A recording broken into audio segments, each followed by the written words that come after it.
नदीम बाबर साहब ने एक और गलत बयानी की। हमने 122 अरब रुपए के जो मुल्क को नुकसान पहुंचाया गया है वो मामला उठाया। सियाको सबाक से हटकर उन्होंने फिर बात कर दी कि 122 अरब रुपए के का जो सवाल है वो तो उठ ही नहीं सकता। हमने क्या बात उठाई थी वो आपके सामने रखेंगे, पर उनकी बात सुनिए। एक मीडिया हाउस ने कहा जी 122 अरब रुपया हमने फालतू इस वजह से ज़ाया कर दिया। अब आप लोग सब के हाथ में टेलीफोन है, या इसको कैलकुलेटर मोड में डालें, एक छोटी सी कैलकुलेशन कर लें। जनवरी से नवंबर के आखिर तक हमने 13 स्पॉट कार्गोज खरीदे, दिसंबर में 6 बुक किए हुए हैं, उनको भी शामिल कर लें, 19 cargoes. On the average her cargo की कीमत होती है 22 से 25 मिलियन डॉलर्स। दोनों को ज़रब दे लें और उसके रुपए बना लें, ये कुछ 76 अरब रुपए बनेंगे। मैं ये 19 के 19 कार्गो फ्री ले आता तो 76 बिलियन बनने थे। ये पता नहीं कौन सा हिसाब है कि जी 122 बिलियन का नुकसान कर दिया इन स्पॉट कार्गोज में। ये फ्री आ जाए 19 के 19 तो उसकी वैल्यू 76 बिलियन बनती है।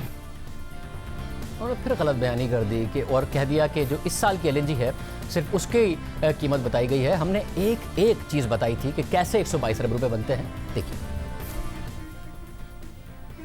2018 में एलएनजी टर्मिनल पूरी तरह इस्तेमाल ना करने पर 45 मिलियन डॉलर अदा किए। फिर 2019 और 2020 में भी टर्मिनल पूरा इस्तेमाल नहीं किया जा सका, पैसे ज़ाया किए गए, यानी तकरीबन 25 अरब रुपए का नुकसान किया गया। 30 अरब रुपए का नुकसान इस साल के 9 महीने में फर्नेस ऑयल से महंगी बिजली पैदा करके किया गया। 20 अरब रुपए का नुकसान फर्नेस ऑयल से बिजली पैदा करने की वजह से इन सर्दियों में होगा। 10 अरब रुपए का नुकसान 2018 की सर्दियों में कर दिया गया।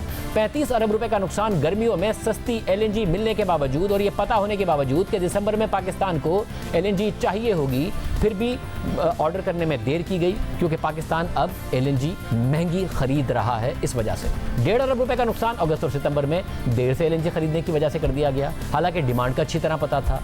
यानी मुल्क का 122 अरब रुपए का नुकसान सिर्फ गलत फैसलों की वजह से और फैसलों में ताखीर की वजह से किया गया। और ये सब नुकसान इसके अलावा है जो इस दौरान गलत फैसलों की वजह से कभी बिजली ना होने और कभी गैस ना होने की वजह से मुल्क के अवाम को और इंडस्ट्री को हुआ। उम्मीद है वज़ीर-ए-आज़म नदीम बाबर साहब से इस बात का जवाब लेंगे, उनका मौक़िफ़ लेने के साथ साथ इस मामले की आज़ादाना तहकीकात भी कराएंगे और देखेंगे कि मुल्क का तो 122 अरब रुपए का नुकसान हुआ, मगर फ़ायदा किसे पहुँचाया गया।